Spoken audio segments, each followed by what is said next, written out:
నమస్తే, welcome to Vishwam TV. నేను మీ journalist Anil. కవి గొప్పనా రాజు గొప్పనా అని చెప్పేసి మనం డిస్కస్ చేసుకుంటే ఆల్వేస్ ఎప్పటికైనా కవి అనే వ్యక్తి గొప్పవాడు. సో ఆ రాజుకి పేరు ప్రఖ్యాతలు రావడంలో ఆ కవి పాత్ర ఖచ్చితంగా ఉంటుంది. సో కవి గొప్పనా రాజు గొప్పనా అంటే మనం మామూలుగా క్యాజువల్గా చెప్పుకుంటే కవి గొప్ప అని చెప్పేసి నేను చెప్తాను. సో ఇప్పుడు ఈ డిస్కషన్ మనకి ఎందుకు వచ్చింది అని ఒకసారి మనం మాట్లాడుకుంటే, సో మొన్న కవి, గొప్ప కవి, రచయిత, ప్రజాకవి, గొప్ప వాగ్గేయకారుడైనటువంటి అందశ్రీ గారు కాలం చేయడం జరిగింది. ఆయన గొప్ప గొప్ప కవితలు, మంచి రచయితలు రాయడం జరిగింది. తెలంగాణ ఉద్యమంలో ఆయన రాసిన పాటలు కావచ్చు, ఆయన రచించినటువంటి కవిత్వాలు కావచ్చు, చాలా ప్రముఖ పాత్ర పోషిన అని చెప్పుకోవాలి. మాయమైపోతున్నాడమ్మా మనిషన్న వాడు అంటూ మనుషుల మధ్య మానవత్వం అనేది లేదు అని చెప్పేసి 3 దశాబ్దాల కిందనే ఆయన గ్రహించి ఆ తరంలోనే ఆయన పాట రాసిండు. సో అప్పుడు ఆయన రాసిన పాట ఇప్పుడు మనం ఉన్నటువంటి సమాజానికి సరిగ్గా సరిపోతుంది. సో కవి అనేవాడు అలా ఉంటాడు. ఏం జరగబోతుంది ముందు అనేది ముందుగానే గ్రహిస్తాడు కవి అనే వ్యక్తి. జనజాతరలో మన గీతం అని చెప్పేసి తెలంగాణ మూవ్మెంట్లో గొప్ప పాట రాసిన వ్యక్తి మన అందశ్రీ గారు. జయ జయ హే తెలంగాణ అంటూ 4 కోట్ల ప్రజలు పాడుకునేటువంటి పాట, గౌరవంగా పాడుకునే పాట, మన రాష్ట్ర గేయాన్ని రచించిన వ్యక్తి కూడా అందశ్రీ గారు మొన్న కాలం చేయడం జరిగింది. సో ఆయన మరణం తెలంగాణ సాహితీ లోకానికే ఒక తీరని లోటు. సో కవి గొప్పనా మరొకసారి రాజు గొప్పనా అనే డిస్కషన్ ఇప్పుడు మళ్ళీ ఎందుకు వచ్చిందని చెప్పేసి మాట్లాడుకుంటే, ముఖ్యమంత్రి స్థాయిలో ఎవరైనా సరే ఒక ముఖ్యమంత్రి స్థాయిలో ఒక కవి మరణించాడంటే ఒక సందేశాన్ని పంపుతారు. వాళ్ళ ఏదైతే అధికారికంగా ఉన్నటువంటి ఏదైతే ఉంటాయో సోషల్ మీడియాలో కావచ్చు, ఫేస్బుక్, ట్విట్టర్లో, ఎక్స్లో, సో వాళ్ళకు సందేశాన్ని పంపుతూ ఉంటారు. అక్కడి వరకు ఆపుతూ ఉంటారు ముఖ్యమంత్రి అనేవారు. మరీ కొంచెం మానవత్వం ఉన్నటువంటి ముఖ్యమంత్రి అయితేనేమో ఆ కవి దగ్గరికి వెళ్ళి వాళ్ళ ఇంటికి వెళ్ళి వాళ్ళకి నివాళులు అర్పిస్తూ ఉంటారు, పార్థివ దేహానికి, వారి కుటుంబాన్ని పరామర్శిస్తూ ఉంటారు. సో అక్కడి వరకే మనం చూసినాం ఇప్పటి వరకు కూడా. మన తెలంగాణ రాష్ట్ర ముఖ్యమంత్రి రేవంత్ రెడ్డి గారు మాత్రం అలా అసలుకే కాదు.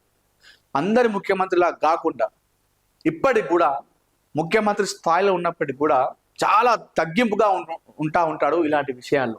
నిజంగా ఇలాంటి విషయాల్లో రేవంత్ రెడ్డి గారికి హ్యాట్స్ ఆఫ్ చెప్పాలి. ముఖ్యమంత్రి స్థాయిలో ఉండి ఒక కవి చనిపోతే సందేశం మాత్రమే పంపించేటువంటి ఈ కాలంలో అందశ్రీ గారి అంత్యక్రియల్లో పాల్గొన్నారు. స్వయంగా తానే పాడే మోసి అక్కడి వరకు తీసుకెళ్లారు ఆ పార్థివ దేహాన్ని. ఆ రోజు జరిగినటువంటి ఏదైతే కార్యక్రమాలు ఉంటాయో అన్ని కార్యక్రమాలు కూడా ఆయన అక్కడే ఉండడం జరిగింది. గతంలో మనం చూసినాం, గద్దరన్న చనిపోయినప్పుడు ఆ సమయంలో కూడా అన్నీ తానే, ఒకవైపు గద్దరన్న కూతురు, కుమారుడు ఇద్దరు కూడా శోక సముద్రంలో మునిగిపోయారు. ఆ కుటుంబం అంతా కూడా పుట్టెడు దుఃఖంలో ఉన్నటువంటి నేపథ్యంలో అన్నీ తానే, ఒక కుటుంబ పెద్దగా అన్నీ తానే గద్దరన్న అంత్యక్రియలను మొత్తం కూడా చూసుకున్నాడు రేవంత్ రెడ్డి గారు. అప్పుడు ఇంకా ముఖ్యమంత్రి కాలేదు, ఎలక్షన్ మూమెంట్ వచ్చేటువంటి సమయంలోనే ఇదంతా కూడా. సో అప్పుడు అంటే పిసిసి ప్రెసిడెంట్గా ఉన్నాడు, ముఖ్యమంత్రి కాలేదు. ఇప్పుడు ఆయన ముఖ్యమంత్రి అయ్యిండు. తెలంగాణ రాష్ట్రానికి ముఖ్యమంత్రి అని ఒక స్థాయి ఉంటుంది. సో ముఖ్యమంత్రి స్థాయిలో ఎవరైనా కవి కావచ్చు, పెద్ద పెద్ద ప్రముఖులు చనిపోతే ఒక సందేశం పెట్టినా కూడా అది వర్త్ ఉంటుంది, ఓకే స్పందించును అని చెప్పేసి. కానీ రేవంత్ రెడ్డి గారు ఇప్పటికి కూడా డౌన్ టు ఎర్త్. అందుకే రేవంత్ రెడ్డిని ఇలాంటి విషయాల్లో చాలా మంది అభిమానిస్తూ ఉంటారు. ఆయనకు అభిమానులు ఉన్నది ఇందుకే. ఇలాంటి విషయాల్లోనే రేవంత్ రెడ్డి గారికి చాలా అభిమానులు ఉంటారు. చాలా అంటే చాలా అభిమానులు, పార్టీలకు అతీతంగా ఆయనకు అభిమానిస్తూ ఉంటారు రేవంత్ రెడ్డి గారిని. ఎందుకంటే ఇలాంటి ఇప్పటికి కూడా ఇది చూసినటువంటి ఎవరైనా సరే ఆయనకు రేవంత్ రెడ్డికి సెల్యూట్ చేయాల్సిందే, ఖచ్చితంగా సెల్యూట్ చేయాల్సిందే. అందశ్రీ గారి అంత్యక్రియల్లో పాల్గొనడమే కాకుండా ఆయన పాడే మోయడం జరిగింది. ఆ రోజు జరిగినటువంటి ఏదైతే క్రియలు ఉన్నాయో, కార్యక్రమాలు ఉన్నాయో అన్నిటి అయిపోయే వరకు కూడా స్వయంగా ముఖ్యమంత్రి రేవంత్ రెడ్డి గారు అక్కడే ఉండడం జరిగింది. సో ఇలా చాలా అరుదు, ఇలా చాలా అంటే చాలా అరుదు. ముఖ్యమంత్రి స్థాయిలో ఉండి కూడా డౌన్ టు అర్త్గా ఉండి ఇలా చేయడం అనేది రేవంత్ రెడ్డి గారి గొప్ప మనసుకి అదొక నిదర్శనం అని చెప్పుకోవాలి, ఒక గొప్ప మనసు అని చెప్పుకోవాలి రేవంత్ రెడ్డి. సో కవి గొప్పనా రాజు గొప్పనా అంటే నా దృష్టిలో ఇప్పుడు ఇద్దరు గొప్ప మనసు ఉన్న వాళ్ళు అని చెప్పేసి చెప్తారు. అందుకోసమే మనం ఈరోజు ఈ వీడియో చేయడం జరిగింది. కవి గొప్పనా రాజు గొప్పనా అంటే ఎక్కడైనా సరే మామూలుగా కవి అనేవాడే గొప్ప అని చెప్పేసి అంటుంటాం.